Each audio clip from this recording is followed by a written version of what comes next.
Initialize dampeners. Cut into feed. Begin transmission. This program is intended for mature audiences. Parental discretion is advised.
Good evening, everyone.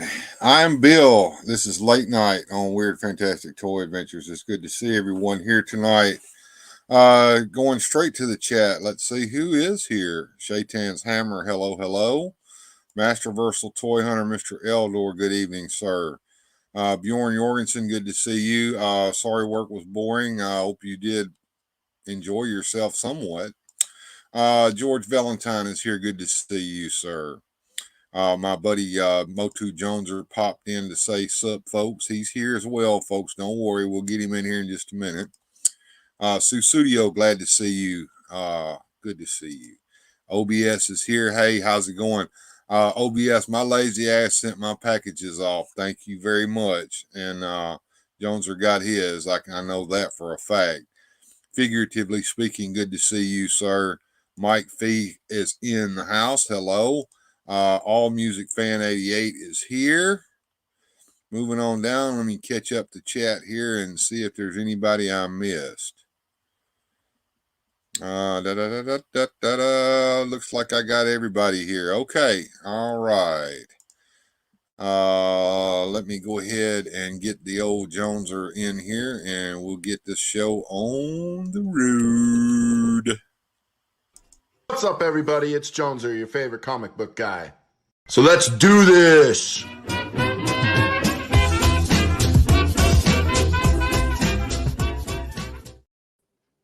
What's up, everybody? Good to see you, Joneser, man. It seems like it's been forever. It has been a long week, or it feels like a long week. Yeah, it has not been a fun week for me, and I actually had today off, and I was supposed this is what I was told was planned. Let's just put it that way. We were going to go to my daughter's house, and we were going to do an early Thanksgiving dinner there, so that look, somebody's here with us. Let me go ahead and get him in here. I think I got him queued up here. Let me look up here. Yeah, here we go.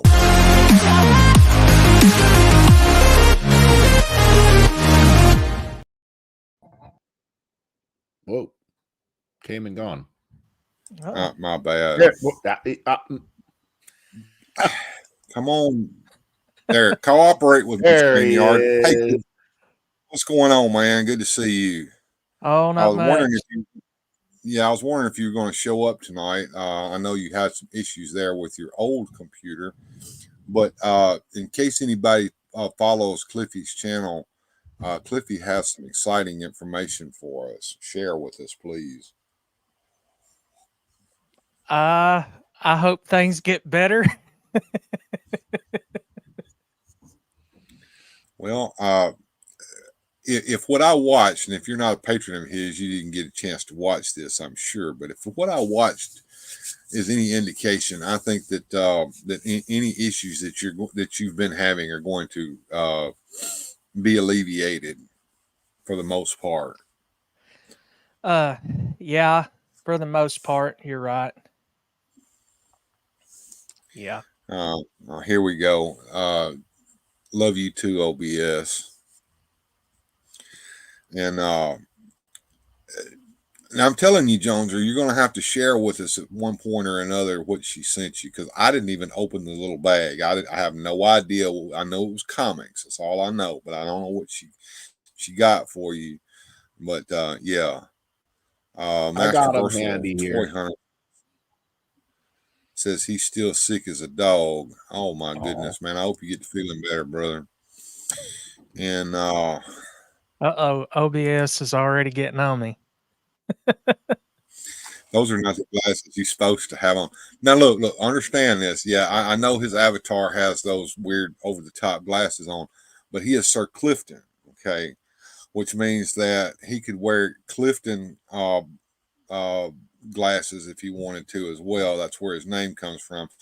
And any of those, what's the brand now? I'm losing Oakley. my mind here.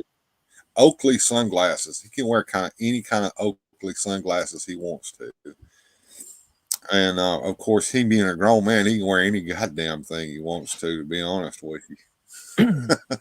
Yeah, kind of back on what you was doing. I've been having a lot of trouble this week. I kind of hope I get to hang in here with you guys. This thing's about to crash out. I think I couldn't even do a recording this week. My goodness. Well, Yeah. I do know this. I know this from experience.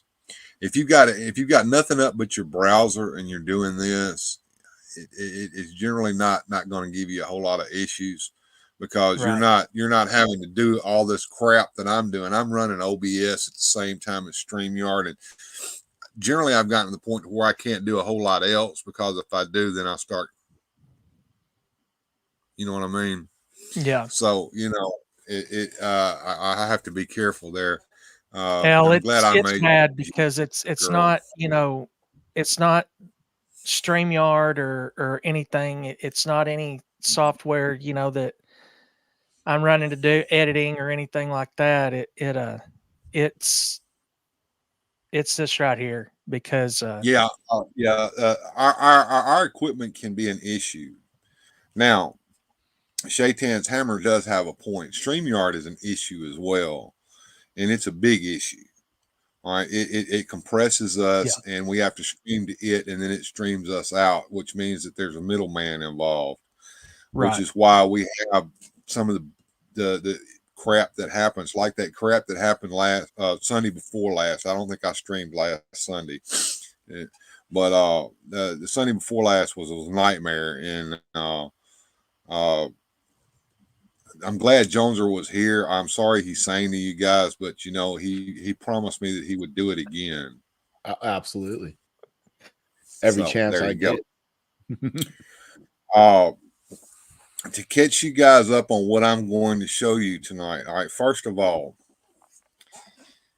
I don't endorse these sons of these gentlemen, and I'm using that term very broadly, and what they have to offer here. These grifters showed up probably, I'm going to say, in the early 90s or late 80s. Okay, they're of the Mike Warren Key Fair. They made money by selling and peddling their freaking book. Okay, and what they would do is they would come to a church, and they would get a Sunday school class of adults. Hopefully, they would get the married class and say, "We're having a special thing tonight. Y'all come in. It's affecting our children, and I know that you love your children, and we want to save the children." So all these adults would rush in there, and they would show this god darn video that I'm fixing to show y'all, and then peddle their book afterward and the videotape of this that I'm showing as well that they showed the class. And then these moms and dads would have their heads filled with this nonsense and come home and grab all of Junior's freaking toys and burn them up or throw them in the damn trash. And the poor child would be traumatized as a result of this. So yeah. Alex is here. Good to see you, Black Phoenix. I'm glad you showed up, man. Yeah, no, I didn't stream last Sunday, and it did throw you off. I had to go somewhere. I had no choice on that. I had to go there, and I wasn't going to be home in time to stream. I'm going to try to stream tomorrow, okay? And yes, he will do it again, Mike. He promised me that if I ever get kicked off of here, that you guys are going to get serenaded just like you did last time. Old school snake oil salesman. They were selling the shit. That's for damn sure. There's a special place in hell for these MFers, and I think I was talking earlier tonight with Alex over there on another channel. These are the same kinds of bastards that would sit there and go in a church and preach this shit, and then afterwards they would go down to Skid Row and hire a hooker and go to a motel room and have her strip while they try to beat off to her with their limp dick. I mean, these son of bitches. Yes, Sir Clifton. Am I getting on your nerves? Didn't Steve Martin do this? Yes, he did. All of this. I'm talking. Okay, all these parodies that you're talking that you've seen of Steve Martin doing this. These guys doing all this bullshit. These are the sons of bitches that they were parodying, okay? Now, the other thing that I need to make clear to you guys, there is some copyrighted material in this that these guys appropriated that I had to edit, okay? I apologize for the edits, but I tried to make the edits as entertaining as I possibly could. And hopefully I won't get struck, okay? I've got these broken into 10 minutes. Yes, Joneson. Oh, I was striking. Yeah, these ID strikes are the bane of my existence, and I'm sure that sometimes that's entertaining to you guys when that crap happens. But what the hell, Bill? I'm already traumatized. Just wait. You hadn't seen anything yet. Fantasy toys are Satan. Yes, everything is Satan. Okay, isn't that special? Let's talk about church lady. I think I got a church lady freaking picture I could throw up if I want to. But yeah, here we go. I'm going to play the first video, and I think that me and Joneser can turn our mics on it. I don't know if you can, Sir Clifton. I'll try to get you in and turn your mic on, and we can talk over these sons of guns. But all right, let me get down here to the brand. An allegedly disgusting tuna fish sandwich. I'm sure I'll enjoy it. Yes, the tuna fish Sally sandwich is going to happen. I've got to sit down and watch that video again and actually write the recipe down because lazy ass Joneser won't watch the video and write the recipe down. So, and I've got to find it. I might have to scroll back 6 months or a year or however hell long back that was. I played that, but anyway, yeah, we'll have to get you the recipe for tuna fish Sally's nasty tuna fish rare bit open face sandwich, and you make it, and then yes, sir. Thank you, Susudio. Leap of Faith is the movie. Thank you. It also had Deborah Winger, Liam Nielsen, and Meatloaf in it. Mm-hmm. I love it. Tuna fish Sammy. Now I want one. I don't know about this thing that Tuna Fish Sally made. It looked kind of nasty to me. Were you there for that, Clifton? I think you saw that, didn't you? That was gross. And I witnessed that he said he would do it. That he said he would do it. Yes, there's plenty of witnesses eat it too. That. He's gonna eat it. He just is gonna drag this out as long as he possibly can. All right, first video, and we'll get it started. Now, to set this up, I did edit it. The opening was a bit long, so I sped that up. If you can't read the scroll, don't worry, you didn't miss shit. And I added my own Halloween music over it because it had no music to start it out with because these bastards are so cheap.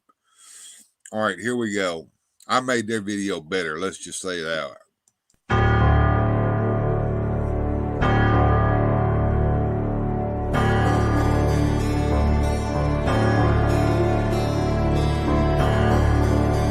All right, can you guys hear me?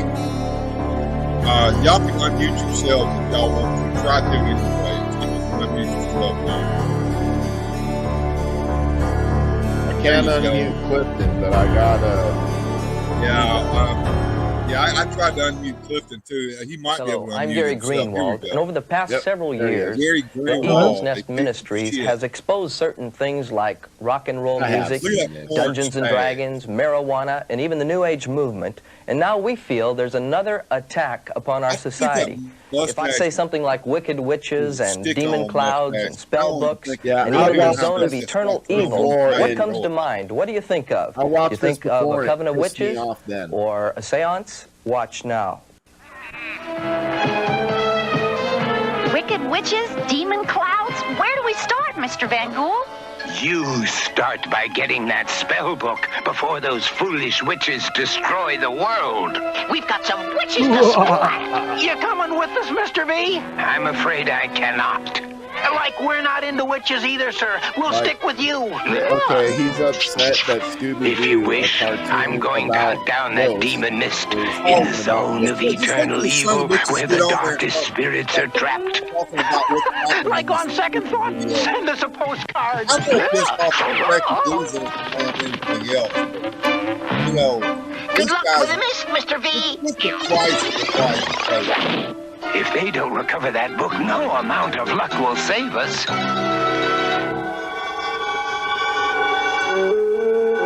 Oh, powers locked within this stone, transport me now to the evil zone. Ooh, the evil zone. I like It would have been great as if I hope I find that crap out of these guys for You know, using you've been their watching a material. Scooby-Doo cartoon, and it's amazing to me to see what's being brought forth in a cartoon. We've seen spell books, occultic amulets, we saw a crystal ball, astral projection to the evil zone, all of this in a children's cartoon. Now, I've got a guest today. His name is Phil Phillips. He's from Texas. Yeah. He has been involved in missions work in his life, and he has now felt called to study the effects of cartoons and children's toys and even TV programs upon our children today. And I'd like to introduce a young man named Phil. What in the world they meant when they actually said now, Scooby Phil, I'll snacks. tell you what, 14 years ago, Scooby-Doo was a lot different than what we see today, and I could hardly recognize it. Can you tell me what's going on in this cartoon? Yes, there's a vast movement toward the occult within the cartoon and toy industry. Most people don't realize that 80% of all cartoons deal directly with the occult, and 40% of the toys on the market have occultic influence, and these are the most popular.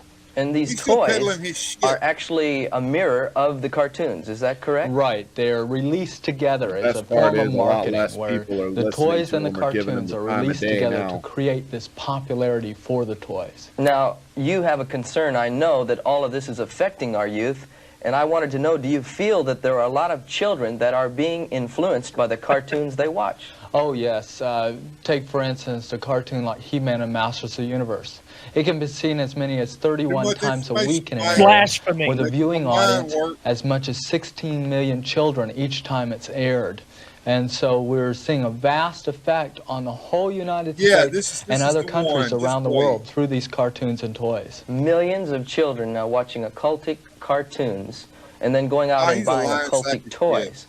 Now, could we say that there is witchcraft and occultic practices that are actually being portrayed in these cartoons? Oh yes, the witchcraft and occult practices are not make-believe. They're taken from actual witchcraft, actual pagan religions, levitation, mind control, astral projection, and other forms of witchcraft ceremonies are portrayed within the cartoons. All of these things are portrayed in the cartoons? Yes, very much so. Well, then we could suspect that there's some kind of a spiritual force behind these things to program our children. Oh yes, the children receive this. in a very different light than we do. Well, Lynn, before we talk about that, let's go into another Scooby-Doo cartoon, and let's see some of the occultic and witchcraft influences that are very blatant in this cartoon. Let's go to Scooby-Doo again here. Okay. Oh, no. We meet again, Vincent Van Gogh. Marcella! So you're the evil mist. But how did you wind up in the zone?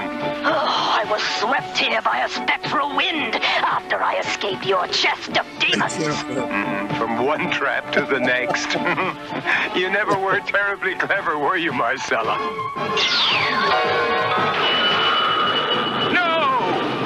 Oh, yes, Van Gogh. While you rot here, my sister witches will set me free at last to haunt the heavens and the... In a short while, Vincent, my loyal sisters will rescue me from this zone. I wouldn't count on those 3 witches if I were you, Marcella. Oh, I do appreciate your concern, but with the Book of Spells, they can't fail. Once they reach Stonehenge and make a brew, they'll chant spell 13. Which will set you free. Precisely. And I'm afraid you can't follow me. At least not without your lovely necklace. Get used to Mr. Van Gogh, I think. He'll be staying here quite a while. Whoa, whoa, whoa! We made it to the Stonehenge! The interviewer looks like a porn actor, and the one being interviewed looks like a spell 13.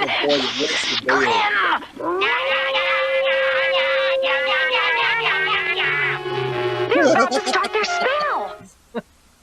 I can hardly believe what I'm seeing here. Now, we're looking at occultic things. We're seeing things like the chest of demons and witches and Stonehenge and occultic spell 13. I mean, we're talking about satanic things here. Now, Phil, it's becoming obvious to me what's going on, and I wonder, how did you get started in exploring all of this? I mean, how did you get into analyzing the toy industry? Well, it was very unusual. I was in the process of going on the mission field and working my way through that and speaking in different churches. The Lord directed me to go on a 14-day fast. And during this fast, I did something very unusual. I walked into a toy store. And when I walked into the toy store, I was faced with a toy holding an occult symbol in its hand. And this got my curiosity up, so I purchased the toy. And I read the comic book that was with it, and it was occultic practices within the comic book. So I talked about it in the church I was in that night, but I didn't think much of it. I threw it in the back seat of my car. About 3 days later, I was driving home from these series of services, and the Lord spoke to me about what happens when a child plays with a toy and how they project themselves with their imagination into a toy, and they give it life, character, abilities, talents, and they set the surrounding around the toy. Now, wait a minute. Now, you're saying a child actually projects himself into the toy. Can you say that again? Because I think that's a real key here, that the cartoons have this kind of effect upon the child and even the toys. Yeah, the toy is a lifeless hunk of plastic, and it only comes to life with that projection of the imagination into a toy. Yeah. And they give it life, character, abilities, talents, and set the surroundings around the toy. So the child vicariously lives through that toy. Yes, very much so. This guy, the toy store he went to was probably an adult toy store, and it was a strap-on that he bought that was the device that he was talking about. Yeah, that's exactly what happens when he plays with himself. All right, my Castle Grayskull is right next to the TV. You Satanist. All right, I'm sorry. I've been talking my ass off. I got to let you guys get a word in edgewise.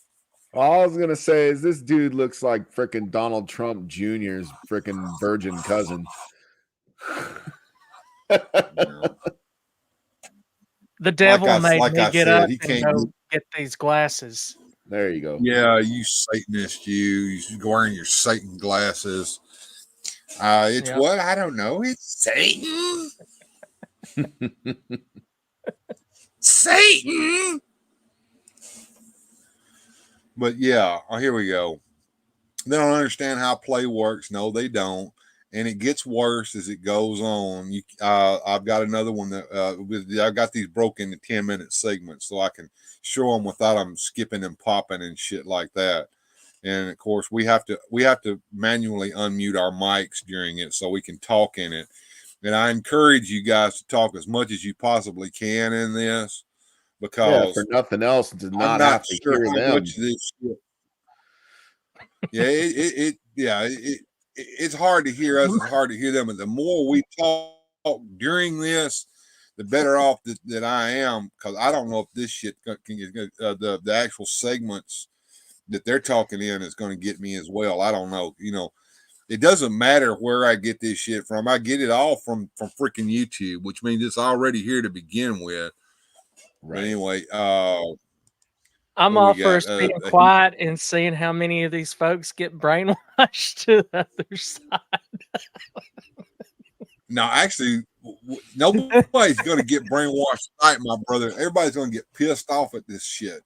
Like I said, these are the reason that some of our friends had their fucking toys burned up or thrown away or taken away from them when they were kids. And this, what I'm showing you tonight is all on He-Man and She-Ra and Thundercats. But this shit went on. I mean, he attacked Star Wars.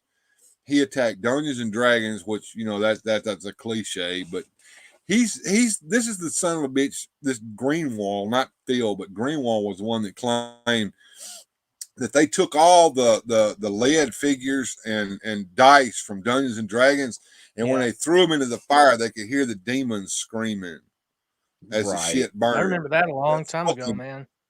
Fucking lying. This is what Jack Chick's track Dark Dungeons was all about. These dumbasses. But the thing is, they didn't believe what they were saying either. They were saying this shit for one reason, to make some damn money. Yeah. And they didn't make half as much money as the guy hawking He-Man toys. Sorry. Exactly. Not even close. Yeah, it's live, brother. It's live, and it's alive. This is why a lot of albums got smashed. Yes, exactly. These are the same ones that were burning the satanic checkerboards and all that shit. They're just pieces of. Usually, if I had my comic books went in the fire. While we're talking about satanic things, I just want to pose a question. This is for everybody. This is the chat. This is for you guys. Yeah. This is a debatable. The Ouija board, is that the devil's toy, or is that not the devil's toy? Made by Parker Brothers. I know. Parker Brothers, Hasbro, but is it a? It was based upon a spiritualism object. Okay, that was made by spiritualists. Okay, look, I know about spiritualists too. They were all a bunch of con men and shysters. They made a lot of money by pulling magic tricks on people who were gullible. Right. All right. I'm going to confess something. Okay, I believe in God and I believe in Jesus. I do not believe in ghosts. I don't believe in magic. I don't believe in any of that stuff. And the reason I don't is because I've been exposed to how all of that works. I have never seen any of this in reality. I've seen people pull tricks on other people, and those other people, being gullible, believe that this is true. Okay. Now, I'm not an atheist like James Randi. However, James Randi did a very good thing while he was alive. He exposed this shit for what it is. Okay. It's a grift.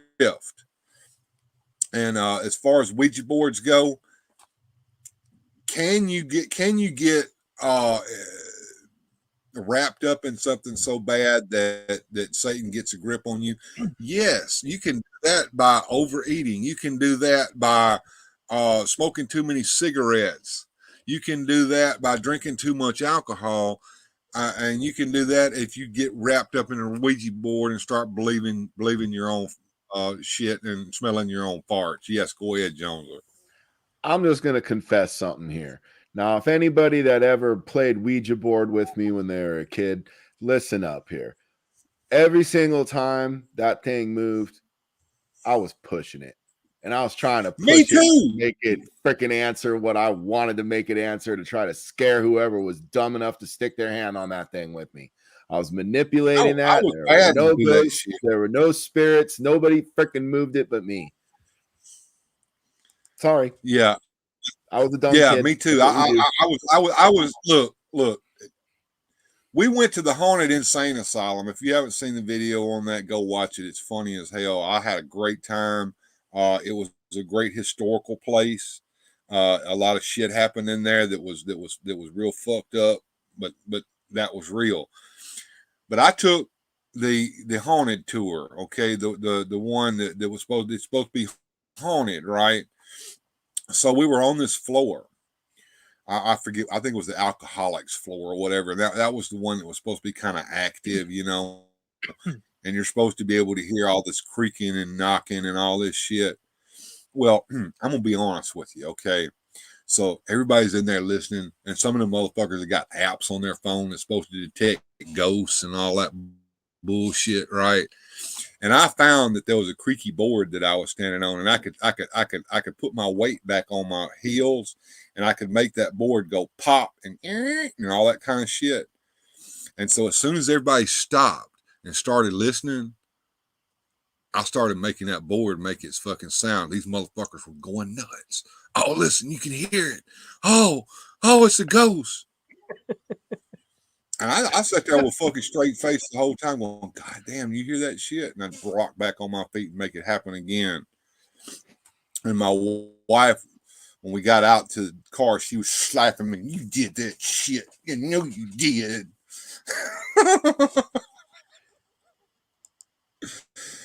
I miss lawn darts. I do too, because we used to launch them sumbitches at each other and try to knock an eye out or get them lodged in your head.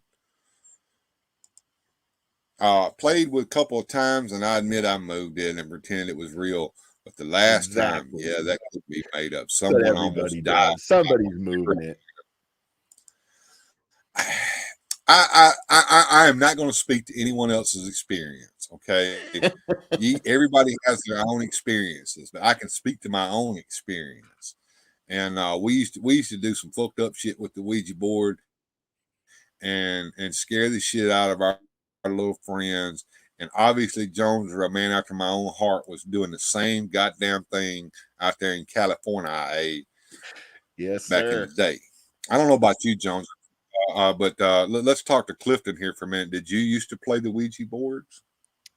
I never did, but I knew two in my class. Well, one was in my class and the other was a year below us, but they were real best friends. And I talked to the one in my class all the time, and sometimes I'd get to be around his place. And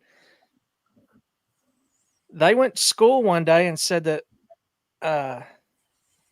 they had played around with the Ouija board, and they actually got this thing to move. It was doing itself, and ended up being a demon, and it was talking to them through this board.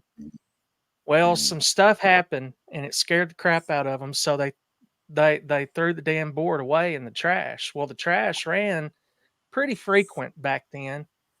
Mm-hmm. And I go over there, and that Ouija board, both of them swore that they threw that thing away, and that Ouija board was sitting right there on their table. You know, when I went over there after that day of that school, we went over to their house, and that. Yeah, see, I'm gonna tell you what a motherfucker like me will do. I tell them motherfuckers to throw the goddamn thing in the trash, and we'll all go out there and throw it in the trash, and I like scared just as they are. And as soon as they're gone, and we all go back home, I'm gonna dig that motherfucker out of the trash, and I'm gonna take it and put it back in their damn house when they ain't looking. And I'm not going to say anything. I'm going to let them find it. I'm not even going to be there when they find the motherfucker. I'm going to take the thing out of the trash and put it under your pillow. So what they ended up doing after that, it was there. They got it and they burn it. And then I'd go buy another one and bring it back in there and put some burn marks around the side of it. I shouldn't laugh. I shouldn't laugh because all right. So let me address Mrs. Sir Clifton here, or Dame Clifton, however you want to call her, since you're a sir and a dame, a dom or a dame is a lady knight. Dom Clifton here says, Bill, let's go to a haunted house together. Let us go to a haunted house together, because I can guarantee you have nothing to fear from the dead. It's the living you've got to worry about. Dead can't hurt you. They dead. I kid you not. I'll go to a haunted house. As soon as I hear the chainsaw, I'm gone. I don't care. That damn thing is running. Blade or not, that damn thing's running. It can hurt you. No. I worry about the person holding it. I'm gone. You'll never see me. And no. And I shouldn't make fun, because to your point, Clifton, there are stories of people playing with these Ouija boards and having horrible experiences. And they didn't have some rotten friend like me who was manipulating the thing. Maybe there was something real happening. There was nothing real happening when we were messing with it. But I can only speak to my experience, like Bill said. I can only tell you what I did with my idiot friends. I cannot tell you what other people did with their idiot friends. All right. Let me tell y'all. You can get a little bit into my mind here, my philosophy. Okay, I cannot tell you what's on the other side of that wall right now, because I can't see what's over there. Could there be a ghost over there? Well, it's possible. There ain't no ghost over there, but it's possible, because I don't know. Okay, there's a lot of things that I don't know. I can't prove. I can't. It's not in stone. Okay. I can't say for a fact that it's not such a thing as a ghost. There ain't no ghost though. But I can't say that there's not such thing as a ghost. There's probably not. But I can't say that though. There may be. I have one ghost story, and it's actually a good one, and it's my own experience, and I'm gonna be real quick here. I was up late. I wanted a drink of water. I'm in the house I'm living in right now. The same basement I'm sitting in right now. So I get up and I'm upstairs. I'm in my bedroom. I want a drink of water. I go into the kitchen. Now, the basement steps are connected to the kitchen. There's a door. Okay. I go in the kitchen. I'm half asleep. I get my cup of water. And I hear some footsteps going up basement stairs. Now, that's not unusual, because at the time, my brother-in-law lived down in the basement. This is when I was married my ex-wife. And anyways, so I hear the footsteps coming up, and the door opens. Now, this wouldn't be a very good story if the door just opened. The door didn't just open. The door opened in the creepiest ass fucking way the door ever could have fucking opened. It literally like fucking.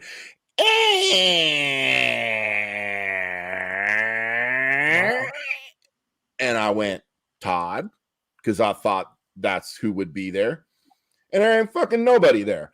And I put my goddamn cup of water, and I'm out in the living room, and I'm fucking pacing. What the fuck is going on? You big chicken shit son of a bitch. Go back in there and get your goddamn water cup and shut the door. But I can't say anything to anyone else's ghostly experience. I can only tell you that shit happened to me. That's the best ghost story I ever heard. All right. First of all, before I tell this story, my wife believes in ghosts. Okay.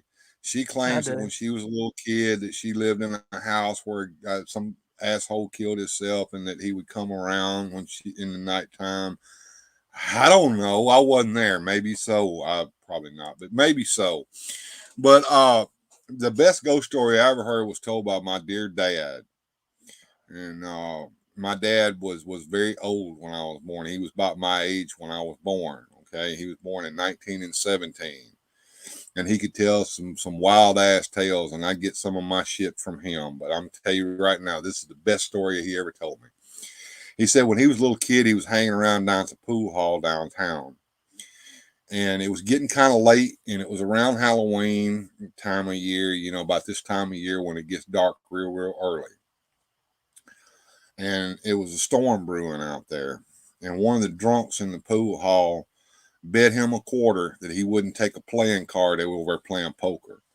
They wouldn't take a playing card down to the graveyard and nail it to the entrance post. And Daddy, you know, back in the Depression, the quarter was a lot of money. Okay, that was a lot of fucking money. So Daddy put his poncho on because it was raining and storming and the wind was blowing. And he trudged through this shit down to the graveyard with a nail and a hammer and a fucking playing card in his hand. And he got to the post out there and he started nailing down playing card to the post. And as he was nailing the playing card to the post, something started tugging on his poncho and grabbing it and pulling it and pulling it and pulling it. And the more he pulled away from it, the more it pulled him towards the post. And finally, he ripped the poncho off and ran all the way back to town, scared out of his fucking ass. He said the next day when the sun came up and the rain was gone, he went back down to the graveyard and he nailed his fucking poncho to the fucking post along with that damn card. Man. Very good ghost story, in my opinion, though. Whether ghosts or not, real or not, Shiloh, Tennessee is a bit creepy at night. Well, there's a place where the Bell Witch lived up there in Tennessee, I think, and that's a creepy ass story if you've ever heard one. And I love creepy stories like anybody else. Speaking of creeps, there's a couple of creeps that we're watching tonight. Let's watch them again. Here we go, fellas. Make sure you unmute your mics and talk as much as you fucking can over these buttholes. And the Lord told me that children were being affected by these things and that I was to do something about it, which preceded in me studying this material over 2.5 years ago. Well, we've seen over the last several years a slow, subtle, occultic influence in our cartoons, but it's become so blatant. When do you feel this blatant turn towards the occult and witchcraft really took on its momentum? Well, there's a cartoon called He-Man and the Masters of the Universe. Now, He-Man and the Masters of the Universe really broke the ground on this cartoon occultism. In fact, it set so many records. It was turned down by all 3 major networks, by the way. It was the first cartoon to go through independent TV stations as a first-run cartoon, and it covers 95% of America. So you're saying He-Man was like an occultic forerunner to really blast this into the public's eye? Oh, yeah. The cartoon people have no problem getting another one through. They say, well, it's just like He-Man. But He-Man was such a tremendous success. In fact, it got as much as a 22-point Nielsen rating in many areas when it was shown. And that's market control, as you know. Well, I think what we should do is let's watch on the screen right now and see an opening to a He-Man series and see some of the occultic overtones as we begin this. We're going to play a little segment here showing the transformation of He-Man. This guy here is by the power of YouTube.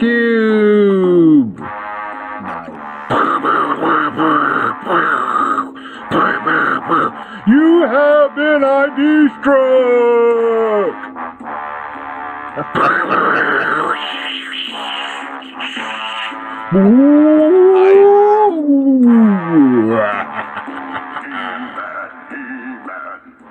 Well, now, Phil, here we're seeing a transformation of He-Man from a wimp, like a Clark Kent type of character, to the He-Man, and he says something like the power of Grayskull. Is that correct? Yes. What you've just seen is He-Man being transformed. In fact, his name is Adam, first man, until he's transformed, and then he becomes He-Man, the most powerful man in the universe, by lifting his sword in the air and yelling by the power of Grayskull. Now, to understand this, we have to understand what Grayskull is. It is a castle built by unknown hands in the shape of the skull, and there's a demon spirit living within it that manifests in the shape of a skull. And so our good character is empowered by occultic demon spirits. You're kidding me. So all of this is coming forth, and the children, whether consciously or subconsciously, are picking up all these occultic overtones. Oh, very much so. You know, I received this letter. I thought I might read it here. A lady had written to the Eagle's Nest, and she said, how harmless are the cartoon characters on the Masters of the Universe program for children? My sister-in-law allows her son to watch this television show, and he also has all the characters, He-Man, Skeletor, who you see on the screen right now, and the Castle of Grayskull, to which this little 2-year-old boy repeats from the show by the power of Grayskull. Here's a little boy repeating, 2 years old, by the power of Grayskull, and she says he holds his hand up, saluted to the sky. So a 2-year-old is actually learning these things. Well, the Bible says, dear children, let nothing take God's place in your hearts. Right. And He-Man is being lifted up as a God, and many children are receiving him as such. In fact, I was talking to one lady, and I've heard a number of experiences like this, but she said, my little boy was in the back seat of the car, and a radio preacher came on and said, our Lord God, the master of the universe. And her boy jumped from the back seat of the car and said, Mommy, God isn't master of the universe, He-Man is. What? A little boy said that He-Man is the master of the universe? Oh, even more so. I've got another one. My dad was talking about my presentation in a church, and a little boy was seen afterwards. I mean, I didn't even do the presentation. And afterwards, he was seen in the parking lot. Now, this is a kid growing up in a Christian home, going to church, Sunday school, the whole shot. Right. Out in the parking lot with He-Man in his hand, running around in circles saying, He-Man has more power than Jesus. He-Man has more power than Jesus. So we can assume that millions of children that you say watch these programs are having their minds transformed from reading the Word of God or believing what the Bible says to believing what the cartoons are saying. They have that kind of influence on their mind. Right, they're taking on many gods. Many gods. Well, let's look at what this is spawning in our toy stores. Each cartoon is spawning little toys that represent the cartoon. Is that correct? Right. All right, then I'm going to show you a He-Man figure here, and he's got this, what do you call this sword here? Well, that's the sword of power, but as we talked about He-Man, he becomes transformed. Now, from He-Man, we need to take a look at Skeletor. Okay, now this is the He-Man, a muscular figure and so forth that mostly little boys follow, I take it? Right. But the little girls have someone too. Oh, many little girls play with this toy. Oh, really? Well, let's look at Skeletor now. We've got him up on our screen. And Skeletor is this ugly-looking skeletal creature with a staff in his hand. Now, what's that staff that he's got in his hand? The staff is a ram's head staff. Now, the ram's head is a very occultic symbol. It's boiled in cauldrons. It's used in different occult practices. But when it's seen on the staff, it's called a Norok. And when the Norok is pictured in occult books, many times it's pictured with the butt of the staff crushed onto the head of a dove. Now, Skeletor introduces most of the occult within the toy series. He has the ability to mind control, to levitate, to astral project, and to do many other occult practices and pagan religion practices. So you're telling me little boys, for instance, could watch Skeletor with his staff of power here, and they could, and you say this was actually used to crush a dove that represents total satanic power.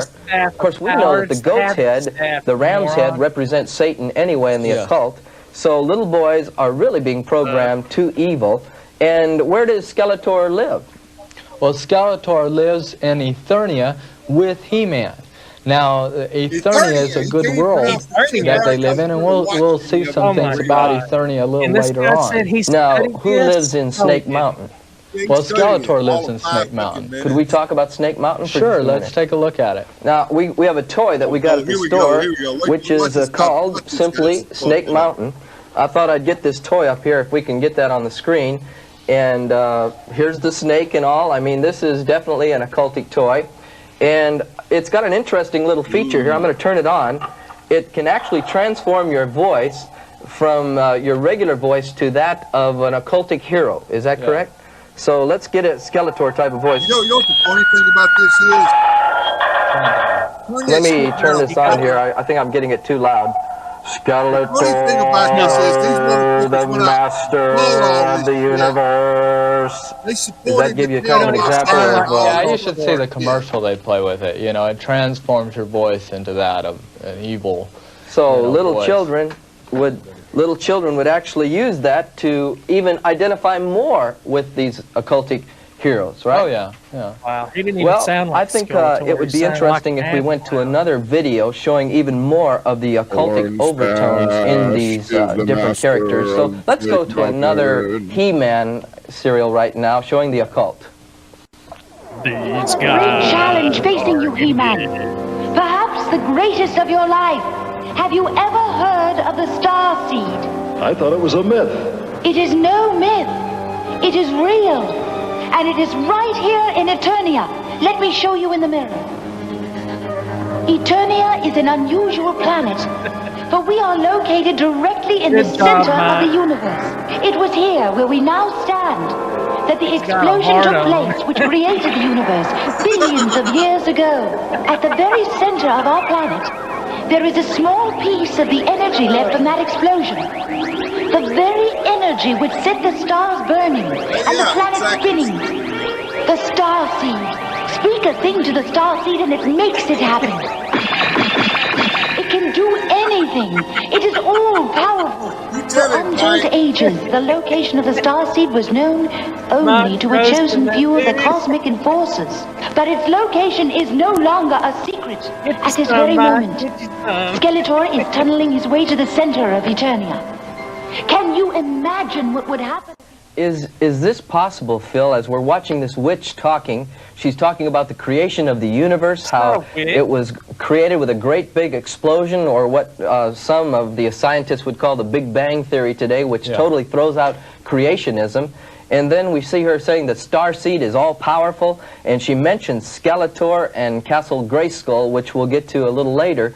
But all of this, I mean, we're seeing such occultic overtones, and this segment we just played was not something we looked for. We just turned on the TV and recorded the first segment we saw. Isn't that correct? That's right. You just turned it on and found it. Yeah, we didn't even look for it. We just turned it on and found it. Yeah.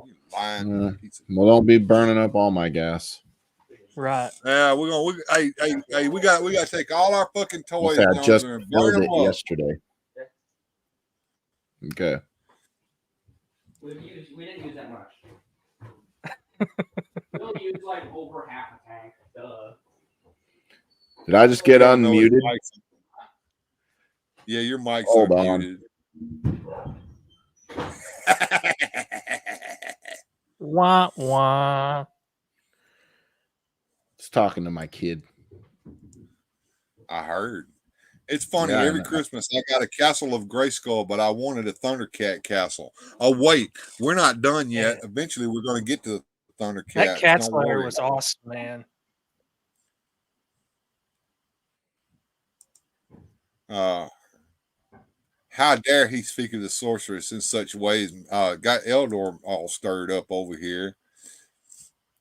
I don't know. I'm going through a huge Skeletor stage lately. Oh, poor Shaitan's hammer has been taken in by the round staff wielding Skeletor, who has a Norok in his hands and crushing doves with it. I think. What do they do? They sit around all day long smoking weed, trying to make this shit up. They're on something.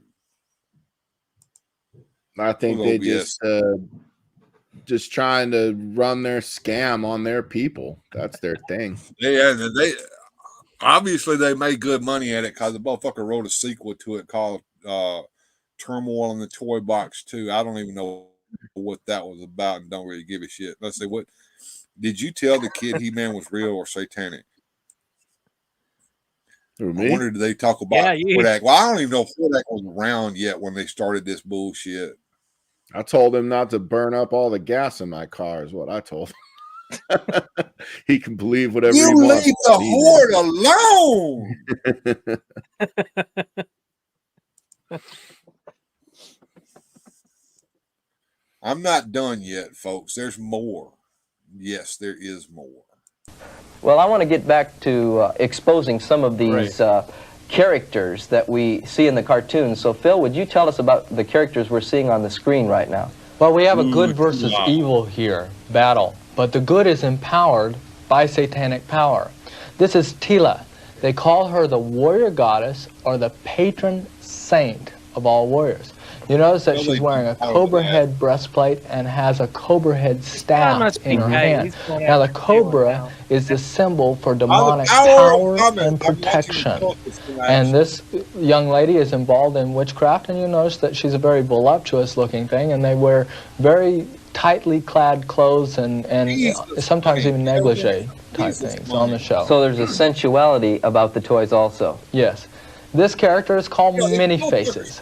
Now, in a cartoon, Many-Faces becomes demon-possessed by drinking a magical potion that Skeletor gives him.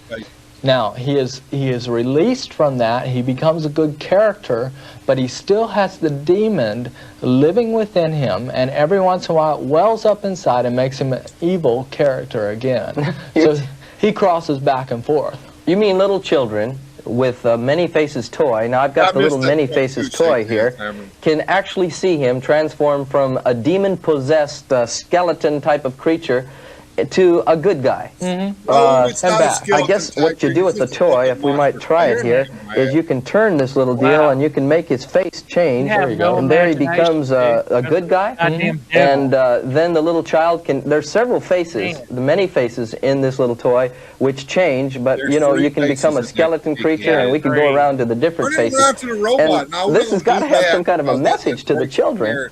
Oh, definitely. It says you can be demon-possessed and still be good.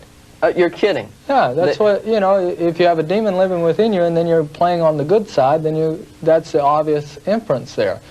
This character here is called Stratos.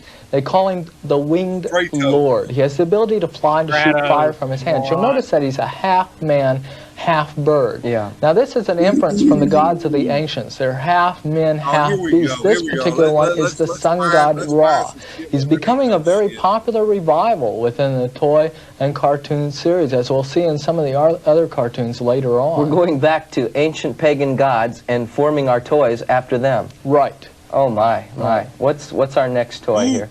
Well, we're going to take a look at some of the actual occult practices within the cartoon series, and part of the way I do that is to look at the comic books that come with them. This is the PowerPoint Dread.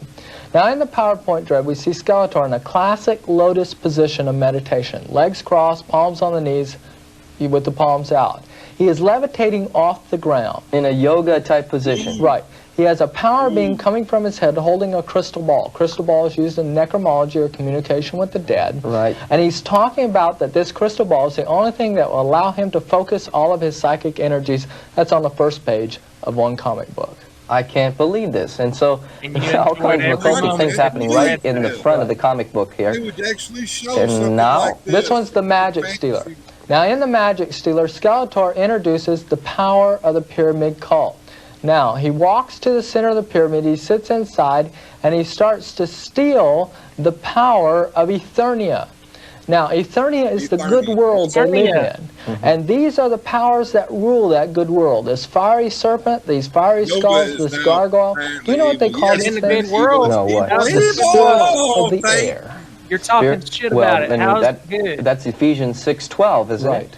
Where we wrestle not against flesh and blood, but against spiritual powers, spiritual wickedness, principalities and powers, spiritual wickedness in heavenly places, the powers of the air. Or the spirits of the air. The spirits of the air, and the rulers of darkness of this world. So actually these cartoons are making real what Satan has had for a long time. Right. When I was brought up, I watched cartoons like Bugs Bunny, Donald Duck, Daffy Duck, I mean, Elmer Fudd, and all of the Looney Tunes. But today, there's a different kind of cartoon that's coming on our TV set. And the question is there a well-organized plot, an insidious design right now to program and influence the minds of our children towards the occult and witchcraft?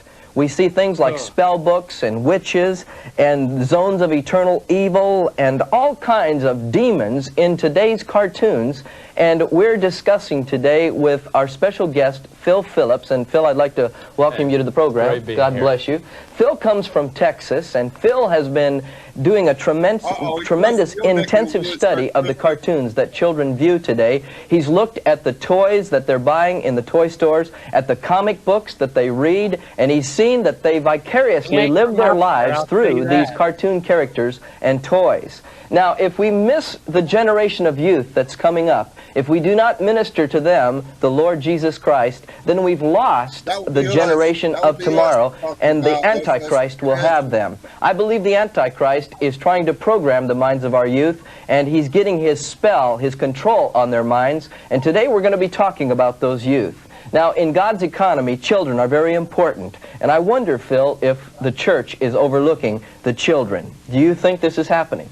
Well, in church history, yes. The church has overlooked the children on many occasions. The church has not overlooked the children, but we sure put wish emphasis they on would the children, have said that children are the church of tomorrow. But that's not a true statement.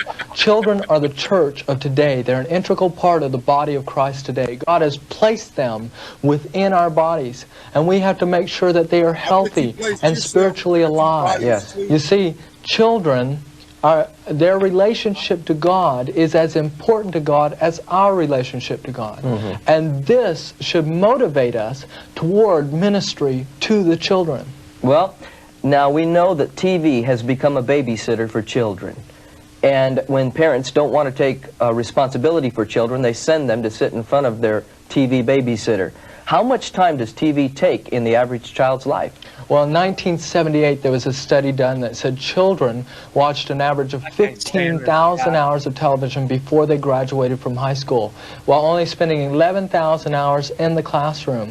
In 1984, the same study was done, and the figure is up to 22,000 hours on the average in front of the television set. That's 1,000 hours a year increase.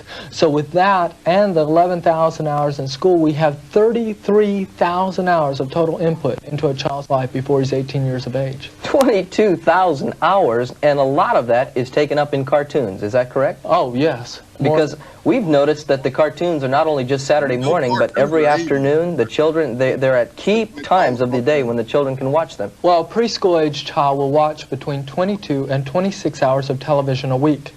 At any time, day or night, preschoolers make up 22% of the television viewing audience. Now, when these children watch television, do they see it in the same way that we as adults do, or are they affected differently than adults? Children view television in a vastly different manner than adults do.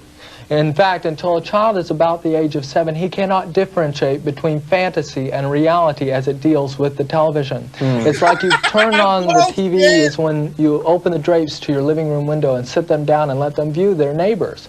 And they see what's happening outside. In fact, I was watching TV when I was about 2 years old and turned it on, and Lassie went running into a burning barn. And those words came on the screen that we've all come to hate, to be continued. Oh, yeah. And I was crying and very upset by this. And my dad was trying to comfort me and said, that's not real, that's just fantasy. But that didn't help because I believed it was real. I could not comprehend fantasy. And so he finally faked a phone call to the TV producers to make sure she was okay, and that took care of it. And then you thought Lassie was okay because he supposedly called the producer. Yeah, to make sure. But what you're saying, Phil, is that the children cannot differentiate between that being a cartoon and fantasy. They think it actually represents a form of reality to them. Yeah, and no matter how much you try to explain it to them, it's developmentally beyond their capabilities to understand. Have you ever tried to tell a 3-year-old kid, we'll do it tomorrow? They're back an hour later pulling on your pant leg going, is it tomorrow yet? It's beyond their capabilities to understand time. So, being that children look at these things as reality, how do they view a commercial? Well, they view commercials as public service announcements. As though it's a happening that's really true. Oh, yeah. Yeah. Okay. So I think what we ought to do right now is show a commercial or two. We've got a couple from Masters of the Universe and also from Cookie Crisp. Let's watch those and we'll talk about those right now. Cookie Crisp. Just wait. Yeah, we're gonna cereal. watch some commercials here. Yeah, Cookie Crisp is evil. It's of the Satan. It's Satan, motherfucker. Oh my God! I would have thought he would have went after Frankenberry and Count Chocula, but Cookie Crisp? No, Cookie Crisp, Jack. He's gonna go after Cookie Crisp next. He must not like Cookie Crisp. No, but he likes the ones that eat it, though. Lassie with lasers. That's it. Not laser sharks, people. Lassie with fucking big ass fucking lasers on her head. That's what we need. Yes, Cookie Crisp is satanic. Yes. Yeah, here we go. Let's move on because time is short. What was that? Number 3 or yeah, that was number 3. Let's go to the commercials here. From an evil fog. Cyclone, use your whirling powers to investigate. Around and around I go. A whirlwind. Design Cyclone. With fists that fly. You can't stop my whole evil art when Cyclone spins. Evil never wins. Cyclone, new from the Masters of the Universe collection. Each toy sold separately from Mattel. A copter over a Cookie Crisp. It's the Cookie Crisp. Just checking the traffic. Cookie Cook, this scheme to get Cookie Crisp isn't taking off. Who can blame me? It looks like little chocolate chip cookies. But Cookie Crisp cereal stays crispy in milk, and it's part of this complete breakfast.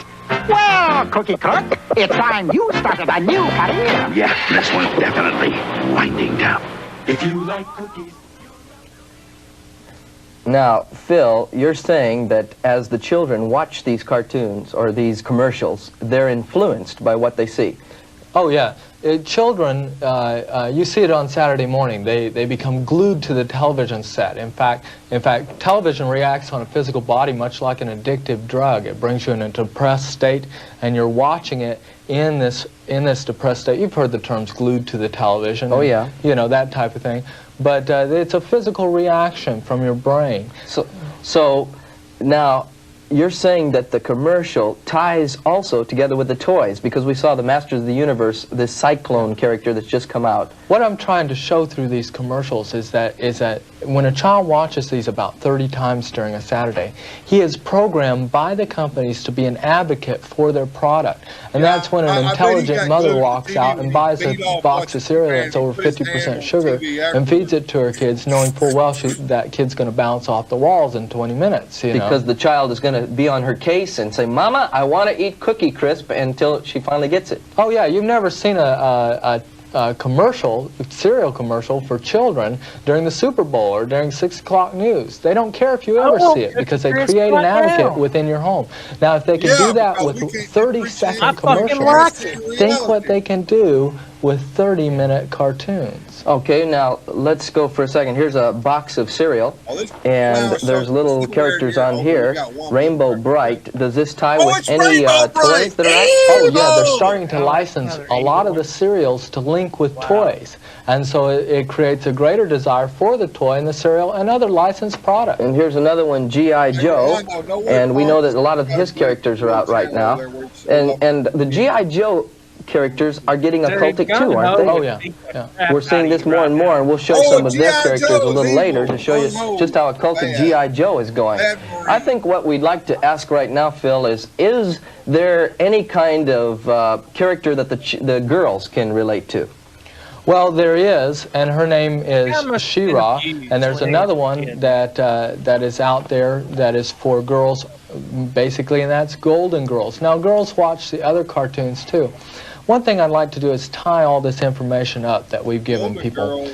You see, all this stuff links together because when a child watches the cartoon, they no longer, as we said in the first show, project themselves with their imagination into the toy and give it life, character, abilities, and talents that set the surrounding around it. They've been programmed by the cartoon to play with the toy in a certain manner. And so if the cartoon says that a character has occult powers, then when the child plays with the toy, he is going to use that toy to cast spells or do whatever the toy does in the cartoon. And so he's programmed to play with the toy in a certain manner. Well, let's take a toy, for instance. Then he'll take the little He-Man and he'll begin to yell those words by the power of Grayskull, and he'll begin to throw spells on people by his own imagination of powers, and really it gets the children looking into the occult for their powers. Is that correct? Yeah. Creates a taste for the occult. and they play with, like Skeletor, and they levitate him, and then when they don't have the toys and they're on the playground, then they take on these characters in fantasy role-playing themselves, and they imagine themselves with these occult powers. I got you. Well, let's go on now and show what the girls are identifying with, which is She-Ra. Right. Here's an opening to one of the She-Ra cartoons, and it shows her getting her powers also. Yeah, they bought all that shit. Let's go to that right now. You have been copyright ID struck. You are going to be copyright ID struck because this video will get your ass. YouTube doesn't play. Time to get the copyright strike. Time to get the copyright strike. ID struck today because these people are teach us. YouTube sucks. This sucks too. This is a sucky time to have a channel on YouTube. It sucks like hell to get copyright ID struck because you can't make any money off the video. Cause YouTube is a bunch of bullshit, and this is what happens to you. From the evil forces of Horda. Well, there we saw She-Ra with the same kind of, she said, by the power of Grayskull. And Phil, as I'm watching this, I'm wondering, is She-Ra as occultic, as blatantly occultic into witchcraft as He-Man? Well, the clip we have will show that she is, in some cases, even more occultic. What we're about to show in this next clip is a mystic competition on throwing and casting spells. And I think that would be very interesting for the people to see now. And this was taken right off TV. We didn't look for this. This was just the first thing we recorded. Yeah, everything's been recorded. Let's watch the competition of witchcraft here. We just She-Ra. Oh, wonderful, She-Ra. Absolutely wonderful. Pardon me, noble lady. May I enter this competition? Why, of course, my dear. In Mystical, all are welcome to compete. Please, go right ahead.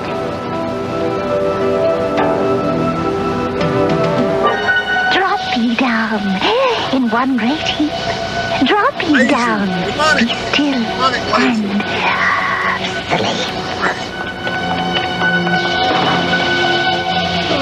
You must stop her.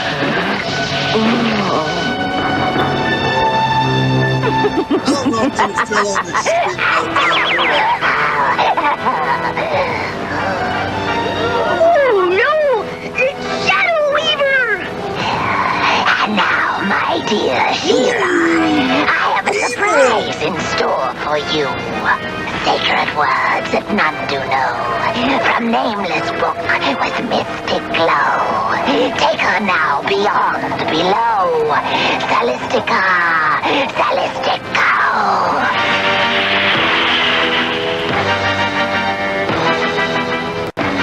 You are entering the sixth dimension. You fall into... Now, I don't know about you that are watching today, but I'm absolutely shocked at what's being perpetrated on our children through these cartoons. We've just watched a mystical world called Mystical or something like that, and there's a witchcraft competition going on, and this girl, She-Ra, who is a mythical, like a goddess to the children, she's got occultic spells and incantations that are being thrown, and I mean, what are the implications of all this, Phil? Well, it's direct link to the occult and pagan religion again. And we saw in there that She-Ra was sent to the sixth dimension. We're talking about Eastern religion. I mean, everything that has taken its basis from Hinduism and other religions like that has been added into our toys and cartoons these days. No, you talk about Hinduism. Would we see anything like the martial arts or you know, yoga exercises? Well, we did see yoga exercises last week in Skeletor taking that position. Let's go on to Thundercats for a moment, because I believe there's something to do with the martial arts in the Thundercats series. Yes, they are involved in the martial arts. They're also half men, half lion. Again, the beast-man combination, much like many of the gods of the ancients were half men, half beast, or hybrids. These are half men, half lions, and they do things like communicate with the dead and have occult powers themselves. So let's go and look at the Thundercats right now, who we saw are taken from heathen gods of the past, ancient heathen gods. Here's Thundercats. He looks like Trump, doesn't he? That's what Jones said earlier. This motherfucker looked like Donald Trump. Boy, I hope Chuck Norris gets that dude, man. Chuck Norris will eat that dude alive. You know, I heard that a king cobra bit Chuck Norris one time, and for 7 excruciating days before the king cobra died. Yep. It's a fact. Yep. What do you guys think? These guys, they're clutching at any fucking straw they can possibly clutch at. Actually, I don't think they're doing that at all. I think this was very calculated. I think they did their homework. If you're trying to pull what they're trying to pull, they did it very well. Now, I'm not saying I buy any of it. They didn't do no homework. Well, what I mean is they know it enough. They know it enough. No. Yeah, what he's saying is that they were messing with the parents' mind. The parents didn't know shit about any of this, so it doesn't matter. Right. He just needs to know enough about it to say what. I mean, he can say Eternia and whatever all he wants. He doesn't know shit about it. If you watched actually 20 minutes of He-Man, you'd see it actually showed a lot of pro-social values, and there was a lot of good, wholesome things in it, but he didn't get past the skull face guy. Well, yeah. Now, and the thing is, we all watched He-Man as a kid, okay? And we know that Lou Scheimer had psychologists, real psychologists, not bullshit like these two motherfuckers, come on the show and they put a positive message out there. I know a lot of people who watched Filmation cartoons and Filmation television shows, and they learned a lesson at the end of it. I did. I know I did, because I can remember doing that. And the lesson wasn't go worship the goddamn devil. It was be a nice fucking person to people around you. Don't be a dick and all that kind of shit. And like these motherfuckers, they're out for some damn money. And they'll say and do whatever they have to do to manipulate the minds of the weak to do that. Yes, this was during the Satanic Panic. And no, neither one of us did OBS, but until I watched this video, and no, this isn't the first time I've watched this video, but tonight I decided to unleash upon it. And All Music 88 says, yes, he loved Filmation. It was his childhood. It was. Absolutely. The kid said in the ad, evil never wins. Isn't that a thing? Yeah, right. Right. But see, we're going to skip that part because that's not part of our narrative. Understand that. That's like a minute ago. I said we can't do that. That's skipping the narrative. We got to focus in on what we're trying. Thundercats also. Hell, even Captain Planet. Go Planet. The Planeteers would always tell you something at the end of the episode too. Sure was. Well, Bravestar. That was one of the shticks of the cartoons. Yeah, Bravestar. All of them.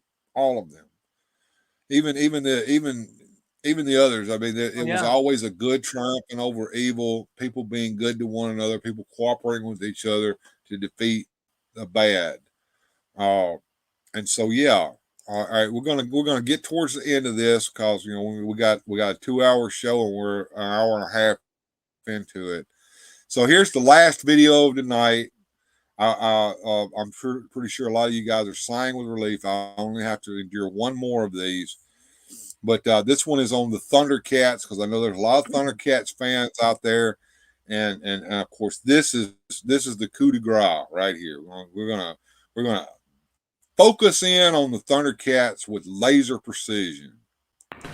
YouTube can suck my booty hole, and Susan Wojcicki can suck my dick, because I know Thundercats is going to get me copyright ID struck, because this is what happens on YouTube. Thundercats is really going to get your ass, because YouTube can suck my balls. YouTube is broken, and motherfuckers can come along and fuck your video up just because they own the right to music.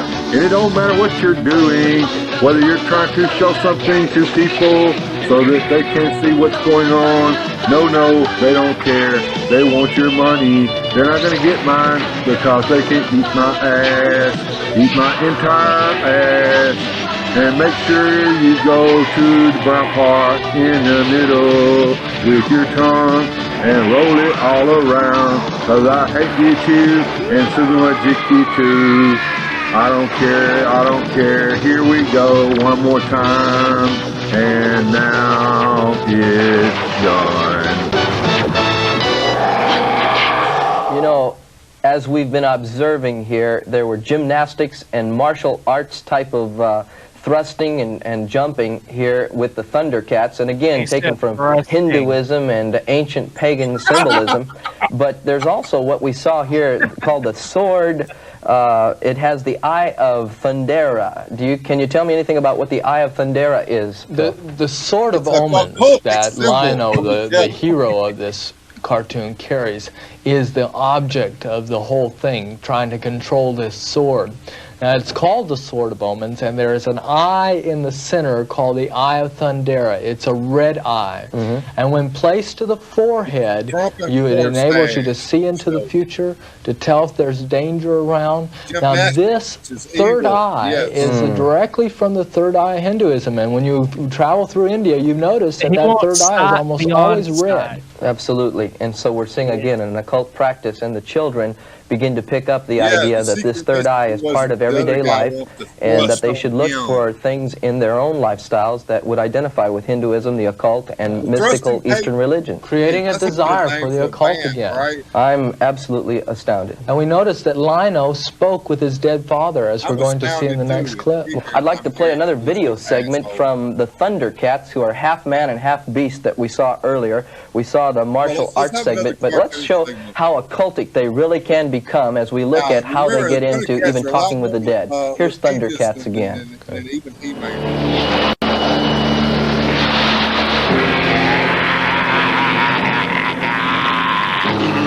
I knew those miserable Thundercats would never be able to resist an SOS from outer space. But all they're heading for is a rendezvous with extinction, and I will be rid of the Sword of Omens forever!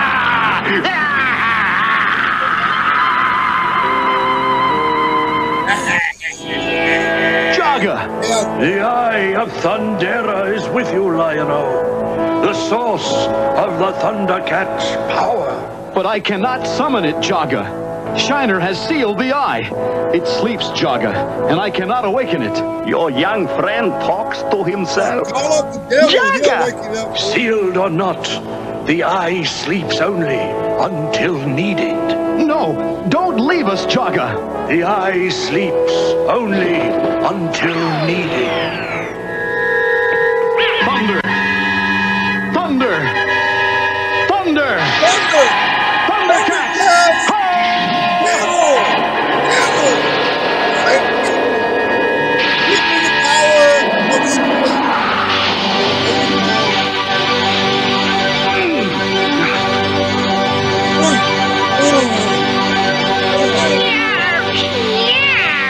You did it! Sword of Omens, come to my hand.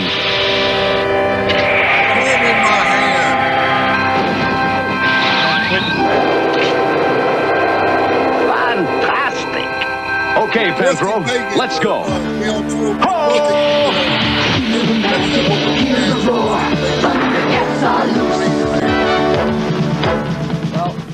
If you're seeing what I'm seeing, we're seeing this sort of omens that this Lionel is using here. And again, it's absolutely occultic, even to something that was taken like out of Star Wars. It looks like he's talking to like Obi-Wan Kenobi, little Luke Skywalker talked to him. Here we find Lion-O talking to his dead father, Jaga. Is that his name? Yeah. Jaga. Phil, what is this called when they talk to the dead? That's called necromology, and it's dealt with in Deuteronomy on a number of occasions, that this is something we're not even supposed to have in our homes. It's an abomination to God for us to speak to spirits of the dead or dead relatives, which are really only demons masquerading as dead ones. Right. And then he summons forth his sword, you know, and he summons it forth, and it levitates to his hand. I couldn't believe some of the absolutely bizarre creatures there. The one was called Mumra, is that correct? Yes. Now, we have a cultic toy here that we bought in the store, which is this Mumra? Well, it is part of Mumra. Mumra changes from a mummy that you saw on the screen to this figure right here. And Ra, again, is the sun god Ra. And this is called the ever-living evil one. The ever-living evil one. Yes. It's interesting. If I push the back of this doll, the arms begin to move, and if you put a battery in the back, the eyes will light up, and it's a very well-made depiction of what's on the cartoon, and the children must play with this all the time. You'll notice the intertwined serpents on his front, and they're cobras again. The cobra, again, bebeing the symbol of demonic power and protection. Totally amazing. I am totally wiped out by what we're seeing here. So when we talk about the sort of omens and all of these things, again, the children are taught to identify with things that are occultic. Is that correct? Right. Well, Phil, what would you say the scripture would be for us to share with the people who are watching today? Well, I think probably the greatest scripture that we can share right now is 2 Corinthians 11, verse 3. It talks about Eve being deceived by the serpent's cunning or trickery or plans. And she was deceived in her mind. She was not deceived in her flesh or her spirit, in her mind. And when she was deceived in her mind by the serpent's plans, she was led astray from a pure and sincere devotion to Christ or God. Now, our children don't have to wind up in the backyard sacrificing chickens to a moon god to be affected by the occult within the toys and cartoons. And you say some have even yelled out in parking lots, He-Man is more powerful than Jesus Christ. Right. All that has to happen is for Satan to divert them from a pure and sincere relationship to God, and he's won. Yes. He doesn't have to get them totally involved in the occult, although that can happen, and this creates a desire and a taste for it. Well, let's tie this up today. I know some of you parents that are watching are already saying, I can't believe it. I let my children watch this on Saturday morning and on the weekdays, and they're totally involved with these characters. They act like them. I tell you what, you have a responsibility as a parent to stop the children from having these toys, from watching these cartoons, and we'll share later how you're responsible for that child. In the name of Jesus, I break every stronghold, and I command that Satan loses hold upon your household, and I praise God for it. Amen. See you next time. You lit up, Scareglow. Satan, Satan.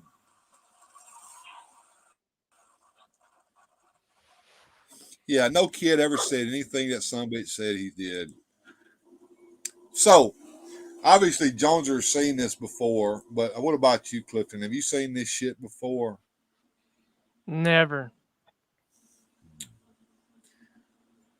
I was too busy back then worshiping the devil. You were too busy fucking worshiping the devil, playing with fucking He-Man and Skeletor and Snake Mountain and shit like that to be watching these motherfuckers. Yeah, I was too busy enjoying myself. Well, see, the whole purpose of these motherfuckers is to make money. And to do it, they have to make children miserable.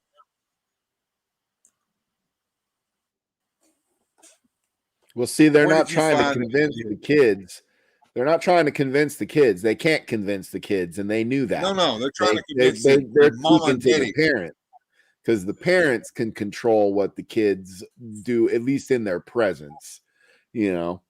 And the parents control the money, and these guys want you to buy their goddamn book, and they want you to buy their fucking video, and they want you to give them their ministry all the fucking money, because that's what it's about. It's not about Jesus. It's not about trying to purify children. It's all about a money fucking grab. That's all these son bitches wanted, was to use whatever they could, and they latched onto this because at the time that was the thing going. Devils everywhere.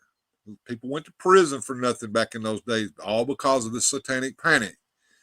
They latched onto that to get some fucking money and made children's lives miserable because the children, like Jonas said, the children weren't buying this shit. I'm gonna shut up and let you guys talk a minute. I'm about talked out. I'm speechless. I can't believe something like that went on. Blows my mind. Well, you know what I mean? The thing is these guys were probably semi-successful in their day, in their time when they did this, with the people they were trying to reach.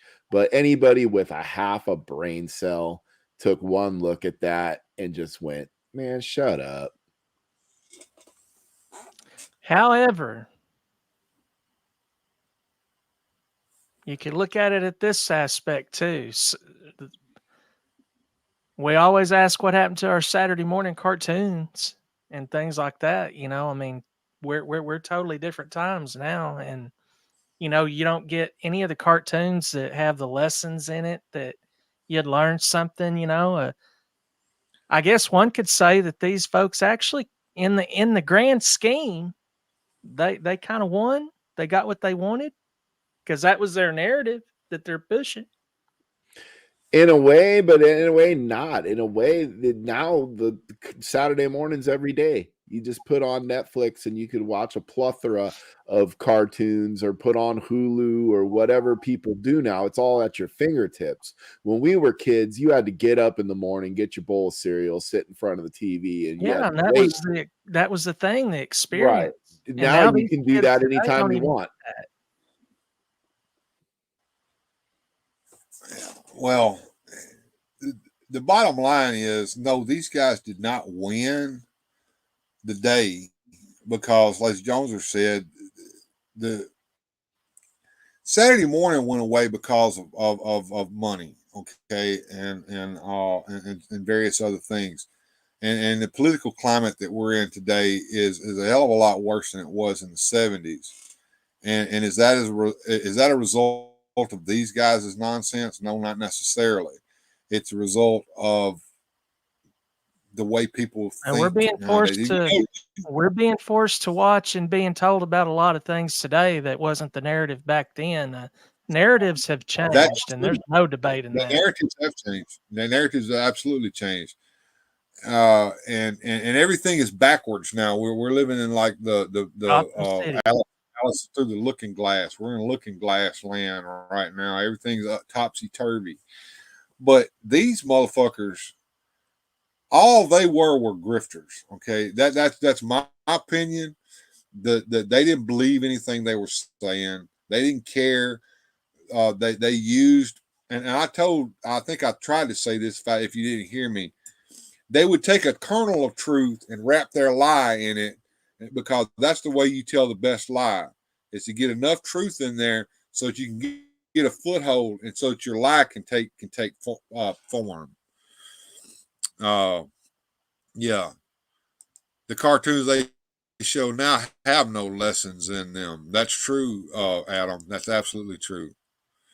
But anyway, I wanted to share this. I wanted to tear it apart. I think we did. The chat, you did an excellent job. I think both of these guys are probably they probably like the little kids a little more than they ought to. I can't say the word because YouTube is very, very, very heavy-handed these days. I did my best to try to cover up the things that I knew would get me copyright ID struck. I'm sorry I had to do that, and you couldn't watch the actual videos that they were showing, but I tried to be a little entertaining on that. Y'all tell me how well I did in the comments after this is over with. You're absolutely right, Cecidio. She said the narrative now is truly satanic.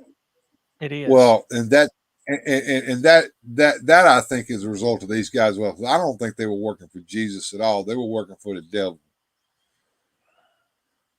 I think they didn't believe that. I think they believed that they were righteous, a little self-righteous, a little too self-righteous, if you ask me. But they're just idiots. The whole thing was just stupid, in my opinion. I think that they were jealous that the success that some of these toys were having. Maybe they were upset that kids were learning more wholesome Christian values from a He-Man cartoon than they were from these idiots. And Mike said it, I said it, and I'll say it again. They supported the toy industry because their house was filled with all that shit that they were talking about, and they had to go out and buy that shit. So once again, Mattel got all the money.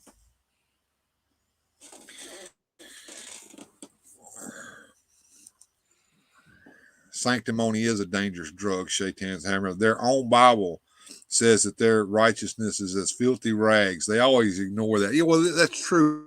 And the thing is, they cherry pick the Bible. You can make the Bible say anything you want to if you take this scripture and this scripture and this scripture all out of context. And that's what they do. They don't give a shit what the Bible says. They want to tell their story the way they want to tell it with their narrative. No. That's not what happened at all, Bill. Didn't you hear him? He said God spoke to him and told him to do this. So he got a message from God to do this I mean, he is given the pass from the mighty one. He's on a holy mission. The little kid ran around in the parking lot saying, He-Man's better than Jesus. He-Man's more powerful than Jesus. I see kids do that every day, don't you? Yeah. See, a light split into the sky and it shined on him and it said, destroy the plastic devil. And he went to work. Right. That happened. Yeah, God spoke to him. I heard him say it. Why would he lie? Yeah, why would he lie? Why would he say anything he said? I want to know where the radio show where the preacher said God is the master of the universe. And I want to meet that kid that leaned over in the back seat and said, no, Mama, He-Man is the master of the universe. You know what? I actually can believe that one. Sounds believable to me because kids just repeat what they hear. And so if a kid heard them say God, that sound, the one that I have a hard time buying is the one with the kid running around saying He-Man's more powerful than Jesus. That one smells like bull crap to me. The other one sounds like it could have happened. But it didn't. I can't say it didn't. I don't know anything. I mean, very improbable. Hold on a minute. No, wait, Bill, God just spoke to me and he told me that happened. I mean, that was a good one. Well, what the heck? I mean, can anybody say that? Can we all just do that anytime? Just go, okay, God spoke to me and I have to do this now. And that's all correct now. Because what was that, Jesus? What? Right. What was that, Jesus? Yeah. I'm surprised they didn't complain about the original name of Lord. Well, see, the thing is, they didn't do their homework anyway on none of this. Eternia and all the bullshit that they were saying, many faces and all that bullshit. It wasn't about that. It was about taking what little that they could glean out of what they had to try to pull their fucking scam on these weak-minded people in this Sunday school class. They probably toured all across the United States going to all these damn churches. Of course. Yeah, no, this was a hit piece. I mean, come on, this was a hit piece. We can see that. I mean, in the political climate of today, you can't smell a hit piece from a mile away. You know what I mean? This is a hit piece. That's what it was. That's what it is. Okay. Exactly. You all right. You're a boomer parent back in the late 1970s, early 1980s. And you walk into this room where they're going to show a video about the harm that we're trying to save your children from. The first thing that you see as you walk in the room is you see that back table with books stacked up on it and videotapes. And then you go and you take your seat, and this motherfucker comes up and he preaches for you for a little while. And then he says, and now I want you to watch this video. And he shows the shit that we just watched. And then after it was over with, be sure to stop at the back table back there for just $19.99. You can buy my book or you can buy my videotape. And for tonight only, for just $15, we'll give you both the videotape and the book. You know what this was, though? This was a rerun. Remember in the 50s, what was the book? The Corruption of the Innocent, where they took down comic books? This was a rerun. Yes. They did the same thing here with the cartoons and the action figures. Just comic books weren't the takedown, but it's the same game, the same play. I wrote a book about how evil this stuff is, and just listen to me. At least the guy that wrote the comic book one was a doctor of some kind, though, and he didn't say God spoke to him. He actually had a freaking degree. I'll give him a little credit. I'll give Frederick Wortham his due. He was actually had a title that he got from some university, I guess. But this guy had nothing. Right. He was a 24-year-old geek who couldn't get a piece of pussy in his life. I could tell that there was something, mentally wrong with him. As far as the little children go. And this Greenwald guy is another piece of work. And both of these cats are still around, running their scams, selling their fucking books. And this is that blonde dude. This is the only thing he's famous for. He's known for this. I've seen this video a few times. Yeah, and of course, I showed you the portion with He-Man and She-Ra and the Thundercats. That was the focus of this. There's more to this. Yeah, they go on to Dungeons and Dragons. He goes on to a whole bunch of stuff. I think Care Bears even the Care Bears. Yeah, he got the Care Bears. Yeah, they're using their occultic magical power of their bellies to make people care. Yeah, caring is of the devil, right? Yep, the devil wants you to care. So what does that? What does that tell me? I'm supposed to not care about my fellow man. I'm not supposed to give a shit about nobody. That sounds to me like it's all the work of the devil right there. Because what does the devil say? Right is wrong and wrong is right. Evil is good and good is evil. To me, if you can watch the Care Bears and find anything remotely evil about that at all, what is wrong with you? You know what I mean? Amen. They're from Care-a-Lot. Anybody from Care-a-Lot cannot be evil. No, it's the devil. It's the freaking devil. The devil's everywhere. He's all around us. Maybe the one with the grumpy cloud who had something wrong with him. The rest of them, though, were great. Grindhead Jim will probably have something to say to you about Grumpy.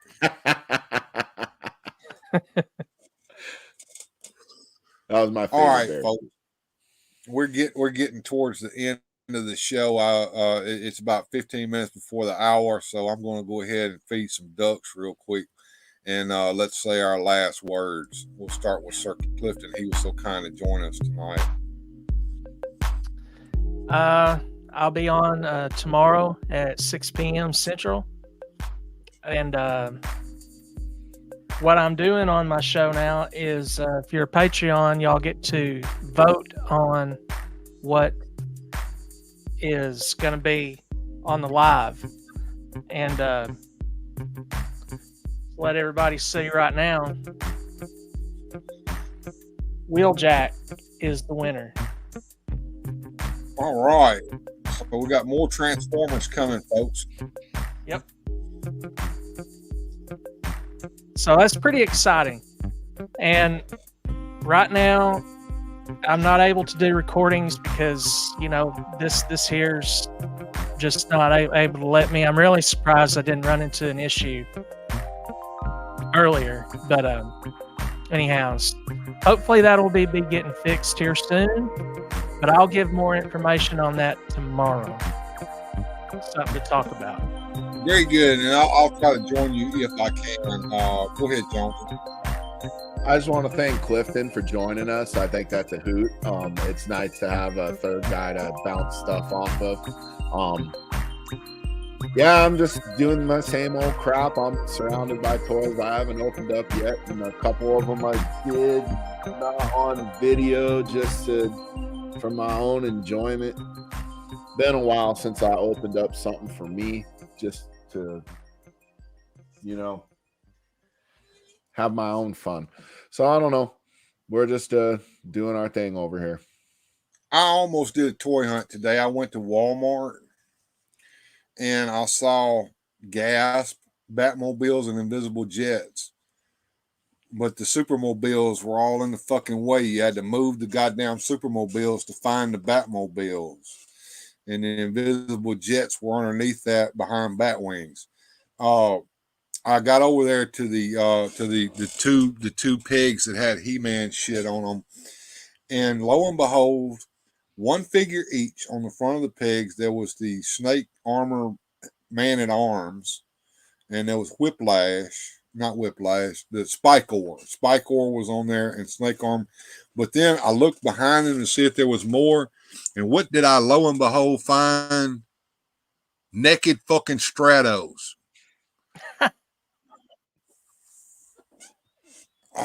But I didn't do a toy hunt video. Sorry, folks. I do have tomorrow. What I want to try to show off is some little things that I've been doing. I've got some heads that I got from Barbarossa here recently, and we're gonna snap them on some figures and see what they look like. And by God, Joneser, if you're with me tomorrow, remind me to open that damn phone booth up from Bill and Ted's Excellent Adventure cartoon show that I've got over here that I've been meaning to open for 3 weeks fucking straight since I got it. And everybody talking about the Transformers, they're satanic too, people.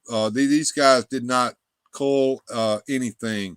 They were on the Transformers too. Go ahead, Cliffy. No, I'm gonna strenuously disagree with you on that one. You can watch the Clerks too. And Randall Graves, one of the main Clerk guys. Yeah. He's telling this young kid that Transformers are satanic. He said, no, they're not. They're a gift from God because we created them. God let us create them, and so no, the Transformers are not satanic. They're actually a gift from God. See, yeah, that's true. What happened is God spoke to the guy, and he thought about creating a robot that turned into a frickin' diesel truck. It's amazing. Yeah, they're not a slide against God.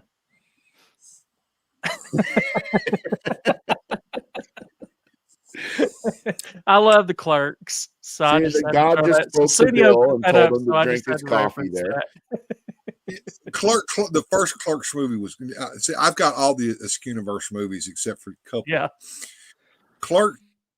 The first Clerks movie was that was back before Kevin Smith was abducted by aliens and replaced with a skinny guy.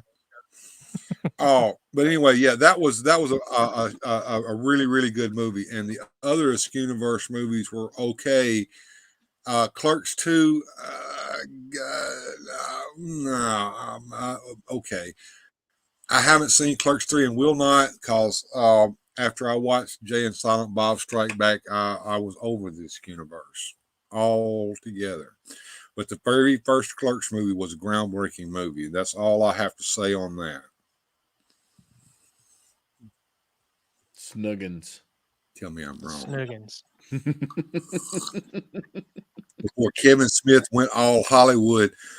Look, there's two Kevin Smiths. One of them is a pod person. He's skinny. The other one's fat. He's gone. We'll never see him again, ever. And there's a few things that have dropped on the world. We might talk about that tomorrow. The Masters of the Universe Revolution, or whatever the fuck it's called. They put the trailer out for that with Battle Armor He-Man in it. We think maybe Randor is going to get killed in it. The Horde's coming. Me and Jones are going to watch it for sure, probably. And then we'll rip that shit apart later. At least I will. Yeah. I'm hopeful. I saw something in the trailer that made me think that they might finally be going in a direction I might like. And we'll talk about movies tomorrow too, I think, because the state of things in the movie industry has gotten really, really, really, really, really bad, in my opinion. But anyway, very in the meantime, thank you both for joining me, Sir Clifton, and thank you, Jones, as always, for being my sidekick. And to everyone watching tonight, thank you for every bit of support that you've given me. I'm sitting now at 848 subscribers. If I can get just 2 over this week and get to 850, I would just be elated. And I'm telling you, I'm marching towards 1,000. I'm going to get there. But I do appreciate all the bits of support that I've gotten over the years. And thank you for those of you who have stuck with me this far. And look, we're only just beginning. It's only going to get better from here. I can't wait to see what Sir Clifton's got in store with his new screaming machine that he's going to be getting here pretty soon. And in the meantime, everybody, I'll see y'all tomorrow. But in the meantime, have a good journey. And we'll see you all next time right here on Weird, Fantastic Toy Adventures. Good journey. Special thanks to the channel supporters. Without your help, these adventures would not be possible. Thanks for watching. If you enjoyed today's adventure, please hit like, subscribe, and share the video.